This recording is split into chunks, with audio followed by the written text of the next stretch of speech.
What's up, everybody? Anthony Cosenza here with Cincy Jungle and the Orange and Black Insider Bengals podcast, coming at you with a little bit of an impromptu episode. Didn't really tee it up very well. And as you can tell, I'm in a room that's, if you're watching the video, I'm in a room that is in the middle of a renovation or a being remodeled, but making it work to come at you in our news episode. We're going to come at you tomorrow night with our big show with myself and John Sheeran. We're going to do some listener questions live on Friday as well. But coming at you, just doing a quick whip around as it pertains to the Cincinnati Bengals, the AFC North, and the rest of the NFL. Some noteworthy headlines, newsworthy pieces of info, and to catch everybody up, because sometimes you catch bits and pieces of different parts of news surrounding the team, surrounding the NFL, but it's hard to get all of them sometimes. So we are going to catch you up on a lot of different stuff. In case you are new here, we do a lot of different stuff on this podcast channel, part of the Cincy Jungle Podcast Network. We've got fun interviews with people, both current and former Bengals players have been on the show, and of course, other high-profile people we've had the privilege of talking to. So go back in the archives and check out some of those recent interviews, or even ones from way back when. Go check those out, and you can get all that stuff on our YouTube channel. Maybe it's up here, the show icon for some of you, in one of the corners for YouTube. Click that, click the bell to be notified when we go live, when new content is available, as well as the subscribe button. And then give us a thumbs up on the video if you can. Give a thumbs up and a like to the Cincy Jungle Facebook page. All of our shows stream there as well.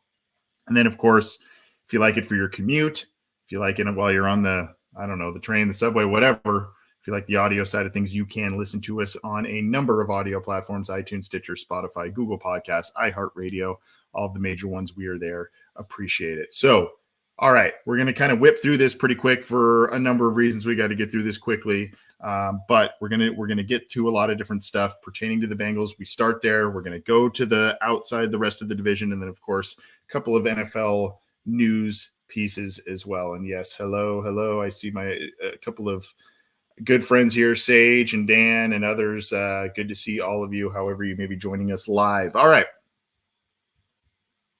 Where are we starting? Let's start here, because this story is about someone talking about the start of a season, and that is Mr. Mike Hilton. I got to pull up the article for you here. I had it queued up, and let's see. Where is this thing? Well, at any rate, it is Mike Hilton talking about the Bengals Chiefs matchup coming up. Here it is right here, and I'll post the link in the live chat as I usually do too, so you can get the entirety here. But this is Mike Hilton talking about the Bengals. He wants the Bengals to face the Chiefs to start the season. I personally am not in the same mindset. This is a marquee matchup. I'm kind of saying, hey, let's have this one be later in the season when it truly matters. And obviously all the late season stuff, postseason or late regular season, have been awesome games to this point in this rivalry. Bengals on the better side of things for the most part. Chiefs got the last laugh, obviously, last year in the AFC Championship game. But he wants the Bengals and the Chiefs to be the week one game. And so he said, quote, absolutely, I'm pretty sure that's the game everybody wants to see opening night. So hopefully the schedule release guys make sure that happens. More on the schedule release in just a little bit as well. But that is him talking to the Cincinnati media. And this is, of course, Mike Petraglia relaying that soundbite to us on Twitter. So I see the merit. I see the argument there. But for me, I'm kind of like, save that one. Put that one in the back of the season, because that is sure to mean something big for AFC playoff picture implications and everything like that. So for me, I'm not in total agreement. I rarely disagree with Mike Hilton on a lot of things, but that is one thing I do not agree with. I think that should be saved, but we'll see. There is an argument as to why that is such an appealing game, obviously. And so we can see why that would work, but we'll have to see in just a couple of weeks. And we'll talk about that in a minute, what the schedule release situation is. Actually a couple of days rather, not a couple of weeks, but big news that came across the wire today, this afternoon. Chase Brown, rookie running back, 5th-round pick, a guy who was slated for a pretty good role, we would think, going forward as a rookie. He agrees to the contract already. You like to see that getting in the fold. Usually, just with the newish CBA that was agreed to back in 2011 as opposed to the pre-2011 era. The rookie wage scale is in place, so these contracts are pretty easy to knock out and pretty easy to knock out one after another. So that helps things a lot and helps guys get into camp, get ready, all of that. And holdouts basically are non-existent anymore because of that locked-in system. So Chase Brown has reportedly agreed to the Bengals, to his rookie contract with the Bengals. Good news there. We expect more to coming up there in terms of other rookie members of the rookie class signing pretty soon here. Okay. Speaking of the NFL draft, we're going to kind of focus in on that a little bit over the next handful of stories. There's been a kind of a narrative, and I guess we've been one of the people at the center of it on this show, or myself, that's kind of said, maybe the Bengals, maybe Taylor don't really dig on tight ends. I think it's a combination of they don't value the position as much as wide receiver. They just haven't, as a franchise, and this staff hasn't, especially they've drafted one player in the draft as a tight end. Yes, it was a second round pick. However, that was Drew Sample, but they have not used another pick on a tight end in any of the other classes. And that was the very first class that they used that pick on it. So you'd think the last couple of drafts, they would go for a tight end, and they did not, especially with CJ Uzomah gone. Obviously they had him in the fold, so that was nice, but they kind of went with the 1-year rental deal thing. There were two prospects in the draft, and, a lot of people are saying, well, obviously that's, Michael Mayer's in that discussion. It didn't sound like that was who Zach Taylor was talking about. It sounded like it was Dalton Kincaid, and he very well may have been the pick in the first had he been available. He went a couple of picks before the Bengals went. And then, of course, the Sam Laporta, who went a little earlier than a lot of people thought, to Detroit. That was the other guy that they liked, not so much Michael Mayer. And not that they didn't like Michael Mayer, but those were the two top guys that they really liked here. And I will pin this story in the live chats for everybody here, so you can check that out. But the Bengals were interested in tight ends, only a couple of them. I think it's a combination of maybe a positional devaluation from the staff a little bit. I think also they're pretty picky in what they want out of these players. And then, also it's a situation where the Bengals are very, very deep at wide receiver. And so a player investing a high pick in a player that would probably be your fourth, fifth, sixth passing option, receiving option in the offense just doesn't really make that much sense to them, I suppose. So for better, for worse, right or wrong, I'm not saying it's really either way. I think it's just, I think they value the position. I just think they value other positions higher. And so there were a couple of guys they really liked that they were thinking about early in this draft, and it was Sam Laporta and Dalton Kincaid. I think Kincaid probably would have been on the very, very short list of picks if the Bengals ended up if he was available when the Bengals picked in the first round, but they went with Miles Murphy instead, a talented defensive lineman, of course. Well, a lot of nice picks, a lot of logical picks, a lot of value that the Bengals got in this year's class, and one guy that seems to be tabbed as the best of the best in terms of the Bengals picks of a couple of weekends ago is Mr. DJ Turner. And I think a lot of people would just readily agree with that. I think, this is a guy that's got first round traits in terms of speed, in terms of fluidity and whatnot. The production was there, but not high-end production. But he just kind of got lost in the shuffle a little bit of a pretty deep cornerback class, at least a top-heavy cornerback class. Fell to the Bengals in the second round, and this is a guy I think has future star potential. And I think a lot of people, based on his testing, based on what you see on film, really solid player. But other people agree here, outsiders agree that he was tabbed as the best pick by Todd McShay of ESPN. And what he says is there's some buzz that Turner could go in the first round, the weeks leading into the draft, but the Bengals landed him in the final picks of the second round. Position of need, check. Excellent value, check. And talent, check again. Turner blazed a 4.2640 at the combine, the fastest time for the event this year. I see an outstanding combination of speed, suddenness, and fluid movement on tape, and he can mirror receivers so well, recognizing route combos and sticking with them like glue. He won't be the biggest corner at the league at 5'11" and 178. That was one of the knocks, as was, I believe, arm length. And he only picked off one pass last season. That's the inconsistent production thing that I talked about. But he has the traits to be a solid starter in Cincinnati. And I actually think the ball production could improve in the pros because of how well he closes on target. So Todd McShay, a big fan of this pick for the Bengals. I think a lot of people were. I think, while the Bengals have some questions at corner because of Chidobe Awuzie coming back from injury, he is extremely talented and played very well when he's been in the lineup. And then, of course, the rising star from last year's class, Cam Taylor-Britt, another guy they've got very high hopes for. The hope is, in the future, this trio, if not a duo of them, will be the guys to man the corner positions for the Bengals for quite some time and do so at a high level. That probably spells some outside looking in stuff with Eli Apple.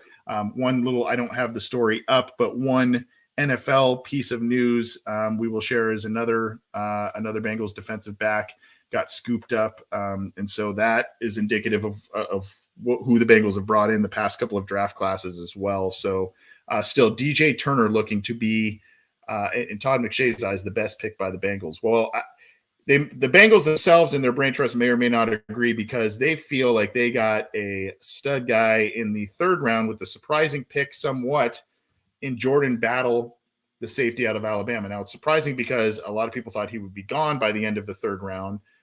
It's also surprising because the Bengals, they drafted Dax Hill last year. They brought in Nick Scott. Yes, they lost both Von Bell and Jesse Bates this year, but this is a guy the Bengals and their coaches just love. He, quote unquote, blew the Bengals away during the pre-draft interview process. Mike Potts told the Athletics Hear That podcast, growling, a great podcast. Once you're done listening to ours, of course, go check out what the great Jay Morrison and Paul Dana. We got to get those guys on the show. It's been a long time, I think, since we've had them on. We got to get them on if they are so willing and able. But, quote, Mike Potts of the Bengals Brain Trust said, it was one of the best interviews I've been a part of.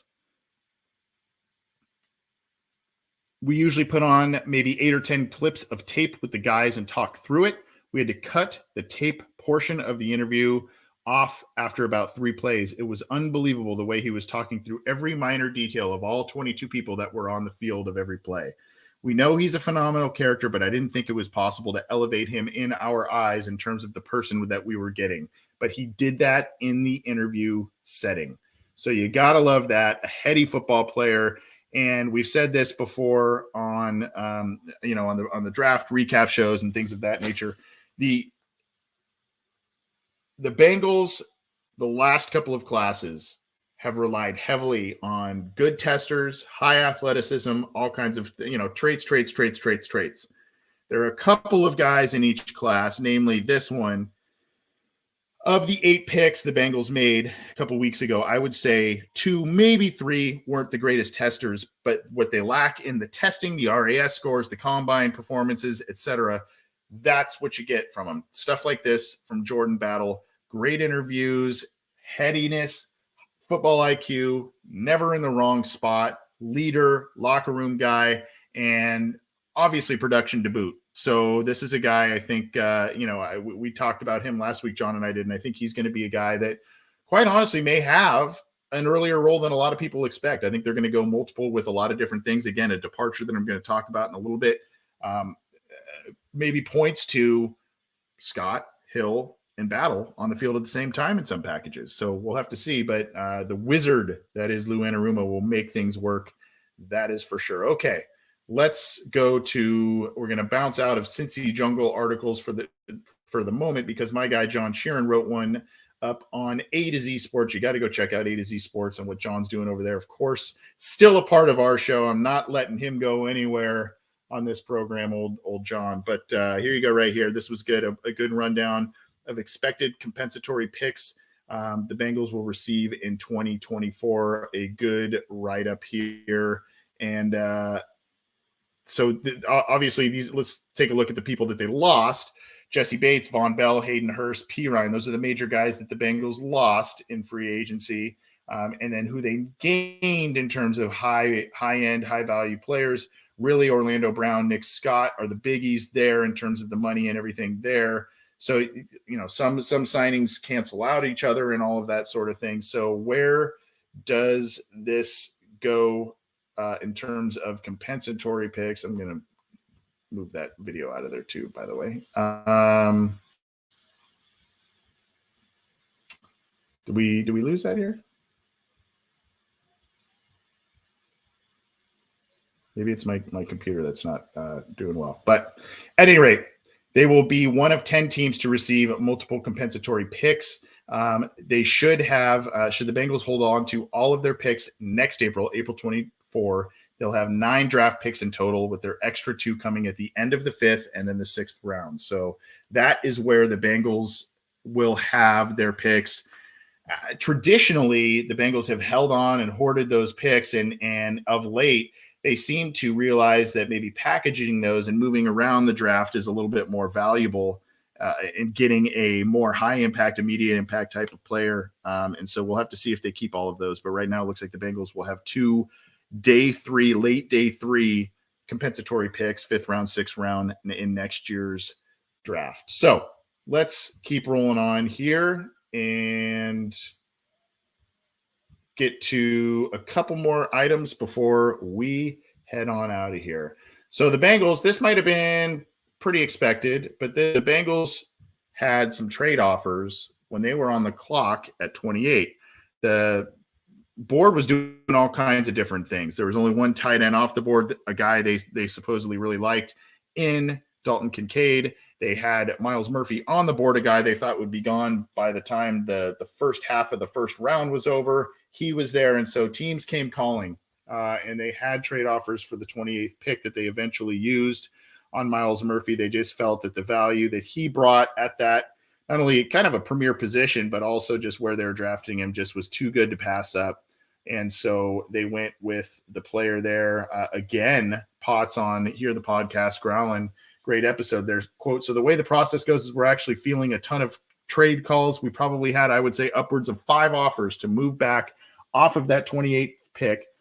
But if a guy like Myles, we knew if he was there, we were in all likelihood, unless we were blown away by an offer, we were going to stick and pick a high caliber guy like that. If we felt like we were dropping down a level of player, we would have probably moved back. And then the best of those multiple offers that we had there, we got a guy that we didn't feel we were dropping down a level of player. It was a guy we targeted. They liked him, and it was a good pick. It made some sense after some time passed. It made a little more sense, and so the Bengals went with that instead of trade offers.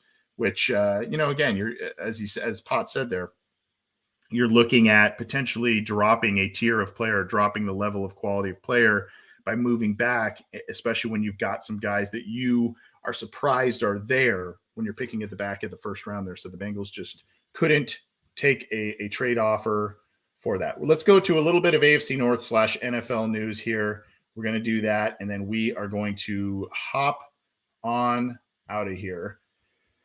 Again, I'm Anthony Cosenza with CincyJungle.com, and this is the Orange and Black Insider Bengals podcast, doing a quick news whip around here a couple weeks after the draft and a little bit before the schedule release coming out here.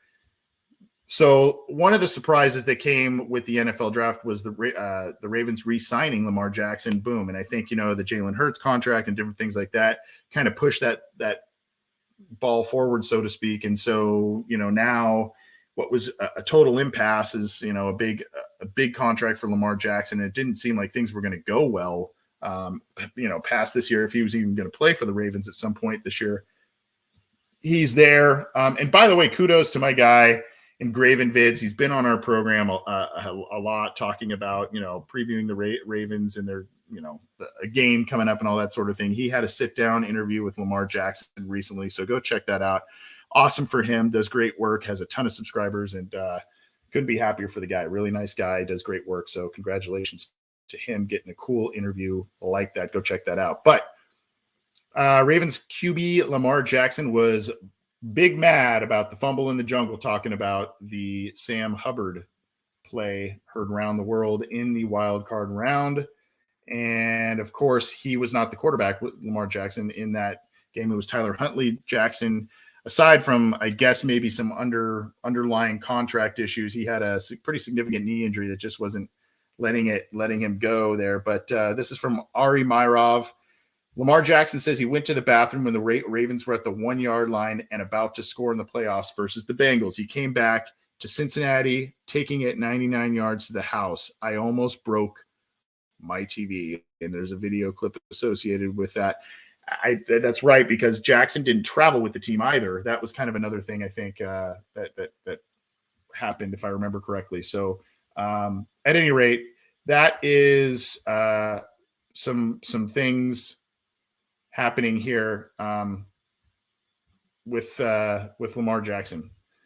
Sorry, my computer is really acting a little funky here. We got a few more things to get to, and then we will get on out of here.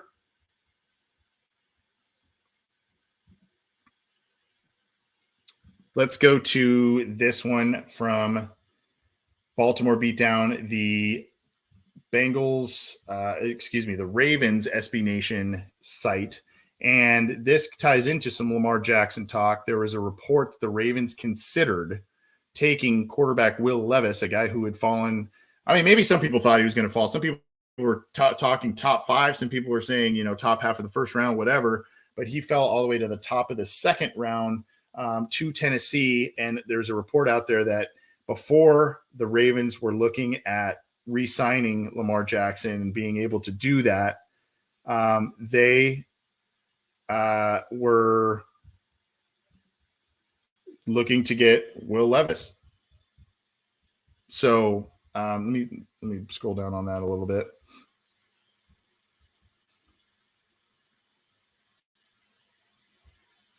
It was Jeremy Fowler of ESPN. Absent a Lamar Jackson deal by the start of the draft, I believe after asking around that the Ravens would have considered quarterback Will Levis with the 22nd overall pick. Finalizing a deal for Jackson before Thursday night was prudent for Baltimore, which could implement the possibility of drafting a passer as leverage. After the draft, leverage would shift to Jackson, potentially weakening the chance at a deal because Baltimore's quarterback options would be scarce unless they selected one on day 1 or day 2. So never really had to play the leverage game, did the Ravens and Lamar Jackson. I guess thankfully for both of them, and Lamar Jackson is sticking around in the AFC North and with the Baltimore Ravens for the foreseeable future. A couple of quick things with the Steelers, the Browns, and then in the NFL, and then we are out of here. This is the Steelers salary cap situation after the signing of Chandon Sullivan, and it only had a minimal effect, veteran joining the Pittsburgh Steelers. And this is from behind the steel curtain, the Steelers SB Nation site here, but it is worth noting, just kind of seeing where the salary cap situation is for the time being. Steelers salary cap space heading into free agency was approximately negative 1.4 million. They shaved a lot of room from shedding the William Jackson contract, and here's all the moves right here. And now, even after the moves, Allen Robinson, Chandon Sullivan, Tanner Muse, a couple of other guys, Keanu Neal, approximate salary cap space for the Pittsburgh Steelers now sits, after doing a lot of math work, 7.2 million is their space as we speak now. So good breakdown there. A lot of names. It's way too long to go through all of them, but go check out that article and you can see how they got there. They started with a negative, and now they're sitting with over 7 million there. So let's go to the Cleveland Browns. A little bit of a headline here. Defensive coordinator Jim Schwartz brought in here to help fix the defense, and his goal is that the Browns must overcome being the third worst team in yards after contact. So you can see there they are looking on, yards before contact. New faces on the defensive line, new defensive coordinator, but there's some things that are really jumping out there, and he is trying to be tasked to fix that there. And that is a sign of obviously a lot of guys getting pushed off the line, not getting their hands on backs and whatnot. So that is something that Jim Schwartz is definitely emphasizing with the Browns defense. Probably will see some improvement in there. He is known quite a bit for his defensive prowess, obviously, in the league, and his reputation for that. Okay. Couple of one cool story and then one headline, and we are out of here.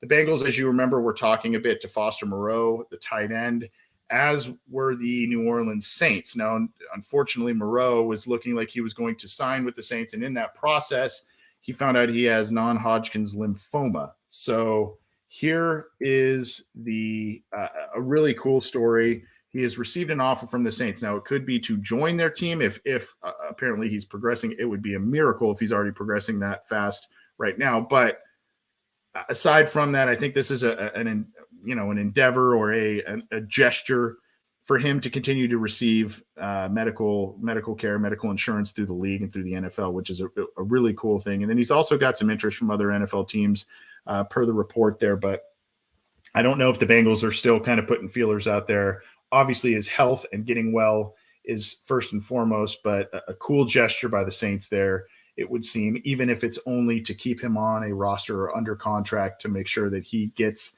health insurance and all of the treatments that he needs. So Foster Moreau, a guy that was connected to the Bengals, but also has an offer from the Saints right now. Hopefully he, of course, gets well soon. And then, of course, we're going to end with this, just kind of a little announcement in case you did not know.